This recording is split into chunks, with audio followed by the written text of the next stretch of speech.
নমস্কার, কেমন আছেন সবাই? স্মৃতিচিত্রের আরেকটি নতুন ব্লগে আপনাদের সবাইকে স্বাগত। আশা করছি আপনারা সবাই ভালোই আছেন। আজকের দিনটি হলো বৃহস্পতিবার, আর এখন ঘড়িতে বাজে বেলা 2:30। আমি এখন স্কুল থেকে বাড়ি ফিরছি।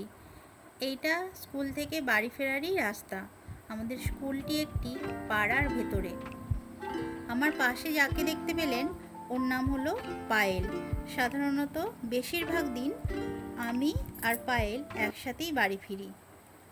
আজকে বাইরেটা ভীষণ বৃষ্টি হচ্ছে।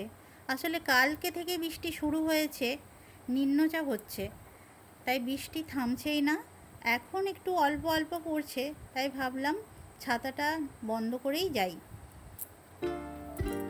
যদিও কিছুটা দূর যাওয়ার পর আবার ছিল। এখন আমি বাড়ি চলে এসেছি। বাড়ি এসে প্রথমেই আমার যা কাজ হলো সেটা সাম্যকে কিছু খেতে দেয়া।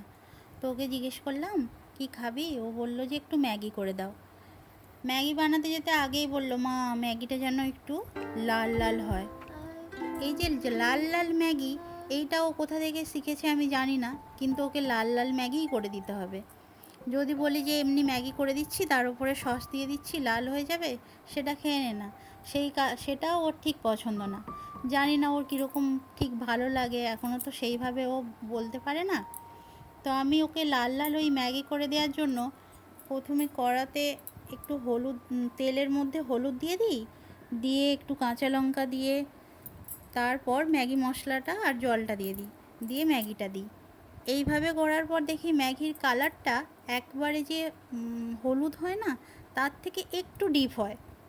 যাই হোক, তার উপরে সস দিলে ও দেখি সেটাকেই বলে যে আমার ওইটাই লাল লাল ম্যাগি। ও ওটা ওইভাবে খেতে ভালোবাসে বলে আমি ওকে ওইভাবেই বানিয়ে দিই। এদিকে দেখুন, বাইরে তখনও কি বৃষ্টি হচ্ছে। বৃষ্টি যেন আর ছাড়ছে না।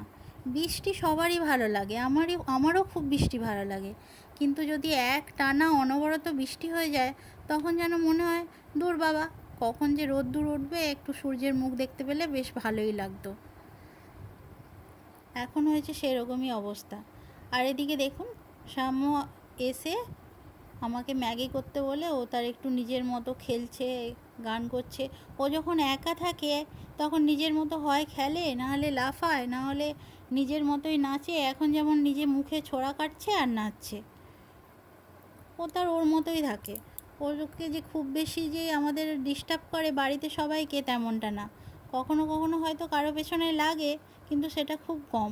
কখন নিজের মতোই থাকে, নিজের মতোই খেলা করে, আবার নিজের মতো কবিতা বলবে, নিজেই সব করবে। আবার আমি যেই ক্যামেরাটা ধরেছি দেখুন, আমার সামনে দাঁড়িয়ে কবিতা বলতে শুরু করেছে। যদিও কবিতাটা আপনাদের এই মুহূর্তে শোনাতে পারছি না। যাই হোক, ওকে ম্যাগি কমপ্লিট হয়ে যেতে ওকে ম্যাগিটা দিয়ে দিলাম। ও বেশ তৃপ্তি সহকারেই খেয়ে নিল। আবার আমি বললাম যে তাহলে আমি তো করে দিলাম, আমাকে একটু দে। বলতে আমাকেও ওই প্লেটের মধ্যে একটু ম্যাগি দিয়ে দিল। ওকে ম্যাগি দেওয়ার পর আমিও নিজে কিছু একটু খেয়ে নিলাম। নেওয়ার পর রাত্রে রুটি খাওয়া হবে। যেহেতু আমি বিকেলবেলা পড়াতে বসি, তাই রাত্রে রুটির জন্য একটু আলুর দম করে রাখলাম। প্রথমেই আলুটাকে ভালো করে কেটে নিয়েছি। এদিকে আলুর দমটা আমি চাপিয়ে দিয়েছি। চাপিয়ে দিয়ে ওরও ততক্ষণে খাওয়াটা কমপ্লিট হয়ে গেছে। ওকে বললাম এবার পড়তে বসতে। ও সাধারণত ওর বাবার কাছেই পড়তে বসে। তবে এই সময়ে বসে যদি একটু হাতের লেখাগুলো করে রাখে, তাহলে ওরই অনেকটা সময় বাঁচে। না হলে সকালবেলা ঘুম থেকে উঠে হাতের লেখা পড়া সব একসাথে অনেকটা সময় চলে যায়। আর রাত্রের দিকে তো একটু পুরনো পড়াগুলো পড়ে, সেই জন্য দেরিও হয়।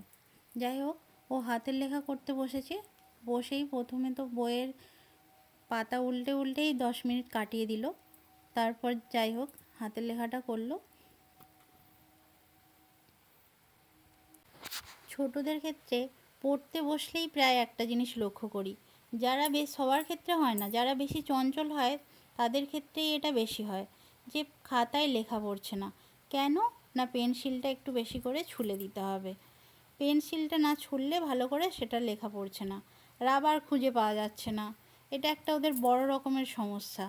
যাই হোক, সমস্ত কিছু প্রবলেম সলভ হয়ে গেছে। এবার ও হাতের লেখাটা করে নিচ্ছে। যদিও হাতের লেখা করার ফাঁকে ফাঁকেই মাঝে মাঝে জিজ্ঞেস করছে, মা তুমি কি করছো, কি কাজ করছো।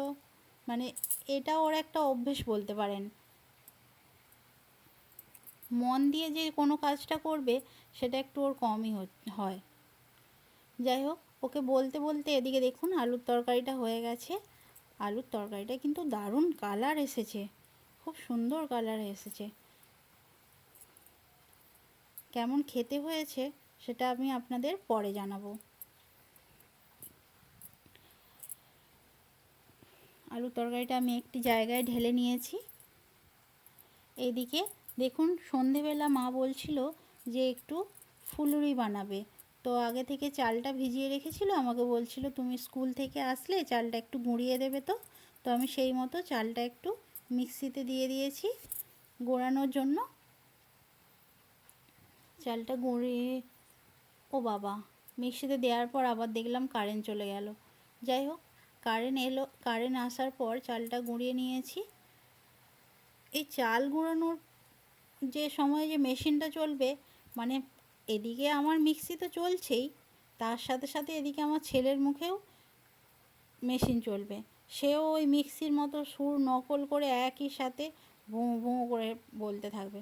মানে দুজনের আওয়াজ মিলে যে কী আওয়াজ তৈরি হবে তখন বাড়িতে, যেন মনে হবে মিক্সি চালানোটা বন্ধ রেখে দিয়ে। এবার খুব সুন্দর করে গুঁড়ো হয়ে গেছে।